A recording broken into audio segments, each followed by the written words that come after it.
Hello friends, India की पाठशाला में आप सभी का स्वागत है।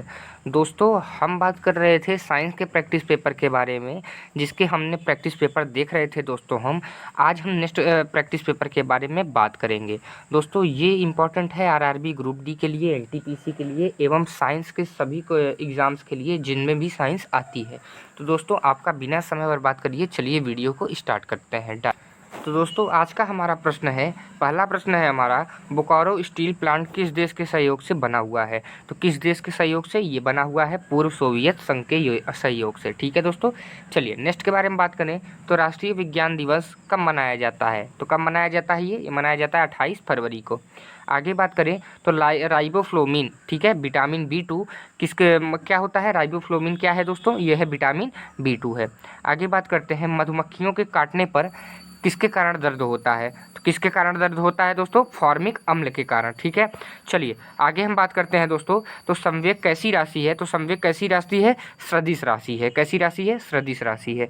ठीक है, आगे बात करते हैं तो हेमेटाइट किसका अयस्क है? तो किसका अयस्क है हेमेटाइट? आयरन का। ठीक है, चलिए आगे बात करें तो सूर्य में ऊर्जा का निर्माण किस प्रक्रिया द्वारा होता है?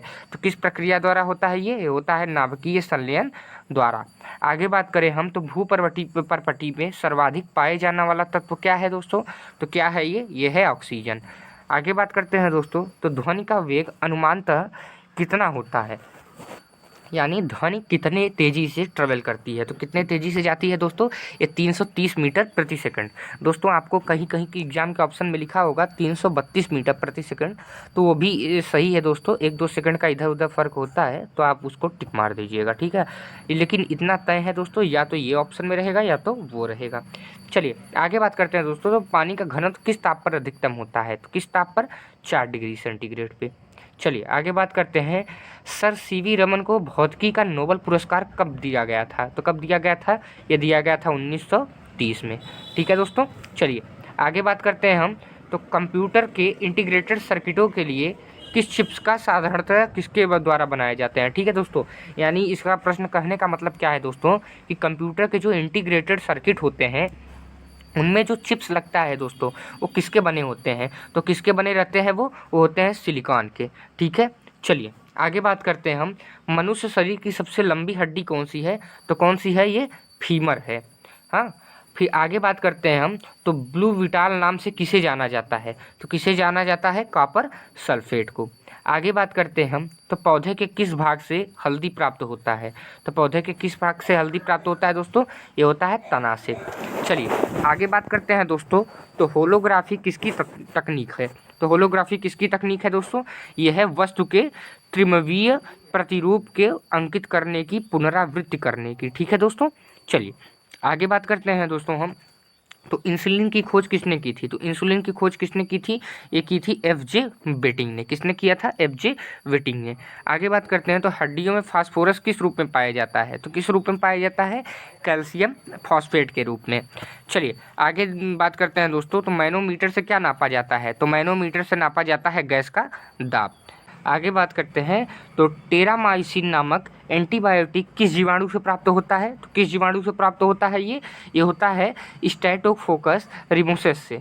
ठीक है दोस्तों, चलिए आगे बात करते हैं दोस्तों, तो ध्वनि की चाल पर दाब का क्या प्रभाव पड़ता है? तो ध्वनि की चाल पर दाब का कोई भी प्रभाव नहीं पड़ता है दोस्तों। ठीक है, चलिए आगे बात करते हैं हम तो कॉस्मिक किरणों की खोज किसने की थी? तो कॉस्मिक किरणों की खोज किसने की थी? R.A. मिलकर ने। ठीक है, चलिए चालक की वैद्युत प्रतिरोधकता का मात्रक क्या है? तो क्या है? ये ओम है। फिर आगे बात करते हैं दोस्तों, तो पृथ्वी का औसत घनत्व कितना है?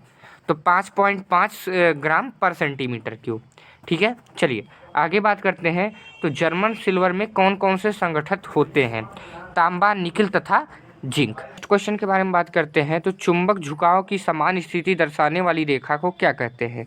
तो क्या कहते हैं? ये आइसोक्लिनिक कहते हैं। क्या कहते हैं? आइसोक्लिनिक कहा जाता है। ठीक है दोस्तों, आइसोक्लिनिक कहेंगे इसे सिंपल। चलिए आगे बात करते हैं हम तो पक्षियों की पूंछ उनके किस काम में आती है? तो किस काम में आती है दोस्तों? तो देखिए हवा में उड़ने के लिए, संतुलन बनाए रखने के लिए आती है। ठीक है, पहला चीज़। दूसरा चीज़, उनका जो पंख होता है वो उन्हें खुद को गर्म करने के लिए, क्योंकि देखिए उनके पास कपड़े वगैरह नहीं होते, ऐसे कोई भी संसाधन नहीं होते जिससे वो खुद की गर्मी या टेम्परेचर को मेंटेन कर सकें। इसलिए गर्मी के काम में भी आती हैं। चलिए आगे देखते हैं, कोशिका ऊर्जा घर किसे कहते हैं? तो किसे कहते हैं ये कहते हैं माइक्रोकॉन्ड्रिया को। फिर बात करते हैं, घर में बिजली की सप्लाई के लिए 3 तरह के तारों का प्रयोग किया जाता है।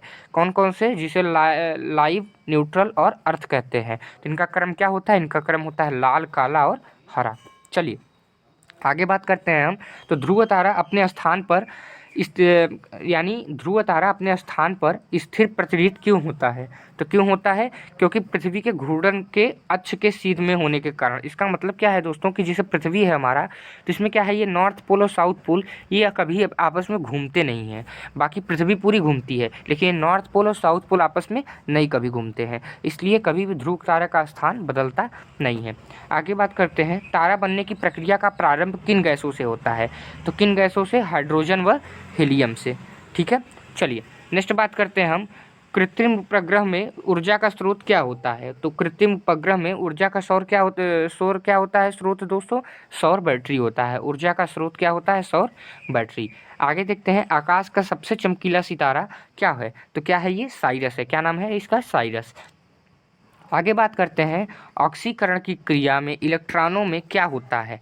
लाभ या हानि? तो क्या होता है? हानि होता है। ठीक है, चलिए आगे बात करते हैं, नोबल गैसों में, ठीक है, नोबल गैसें किस अन्य परमाणु की क्रिया से क्यों नहीं करती हैं? इसका कहने का मतलब ये है कि नोबल गैसें जो होती हैं वो किसी अन्य परमाणु से क्रिया क्यों नहीं करती हैं? क्योंकि इनके बाहरी कक्षा में 8 इलेक्ट्रॉन पूरे होते हैं, और जिनका 8 इलेक्ट्रॉन पूरा होता है दोस्तों, वो जो है किसी के भी साथ क्रिया नहीं करते। आगे बात करते हैं, तो पानी में साबुन घोलने से पृष्ठ तनाव पर क्या प्रभाव पड़ता है? तो क्या प्रभाव पड़ता है दोस्तों? तनाव कम हो जाता है। ठीक है, चलिए आगे बात करते हैं, पटाखों में लाल रंग किस तत्व की उपस्थिति के कारण होता है? तो किस तत्व की उपस्थिति के कारण होता है? स्ट्रोंशियम की उपस्थिति के कारण होता है। किसके कारण? स्ट्रोंशियम की उपस्थिति के कारण। फिर बात करते हैं दोस्तों, फलों को पकाने के लिए किस गैस का प्रयोग किया जाता है? तो किस गैस का प्रयोग किया जाता है? एथिलीन का। ठीक है, आगे बात करते हैं, तो फलों के अध्ययन को क्या कहा जाता है? तो क्या कहा जाता है फलों के अध्ययन को? पोमोलॉजी कहा जाता है। ठीक है, चलिए नेक्स्ट बात करते हैं, रक्त कोश में रक्त किस रसायन के साथ मिलाकर रखा जाता है? तो किस रसायन के साथ? सोडियम नाइट्रेट व क्या होता है? डेक्स्ट्रेट के साथ। ठीक है दोस्तों, सोडियम नाइट्रेट व डेक्स्ट्रेट के साथ। चलिए आगे बात करते हैं दोस्तों हम, प्रकाश में ध्रुवण की घटना, ठीक है, प्रकाश में ध्रुवण की घटना क्या सिद्ध करती है? कि ये सिद्ध करती है कि प्रकाश की जो तरंगे होती हैं वो कैसी होती हैं? वो ट्रांसवर्स होती हैं, यानी अनुप्रस्थ तरंगे होती हैं। चलिए बात करते हैं, एक प्रकाश वर्ष में होते हैं कितने होते हैं? 9.46 × 10⁻12 किलोमीटर। ठीक है दोस्तों, चलिए मीटर की बात करें 10⁻15 हो जाएगा। फोटोग्राफी में प्रयोग किए जाने वाले हाइपोविलियन का रासायनिक क्या नाम है? तो क्या नाम है? Sodium thiosulphate. क्या नाम है? Sodium thiosulphate. ठीक है, चलिए आगे बात करते हैं दोस्तों, हुक्म का नियम। ठीक है, ये हुक्म नहीं है दोस्तों, ये हुक्स है। ठीक है, हुक्स का नियम विज्ञान के किस शाखा से संबंधित है? तो किस शाखा से संबंधित है? ये है भौतिक विज्ञान से। ठीक है, चलिए लास्ट क्वेश्चन के बारे में बात करते हैं, तो डॉपलर प्रभाव किस क्षेत्र से संबंधित है? तो किससे है?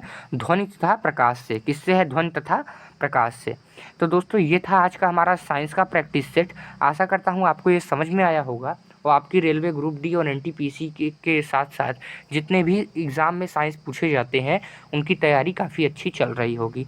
चलिए दोस्तों मिलते हैं नेक्स्ट वीडियो में, तब तक के लिए जय हिंद, जय भारत।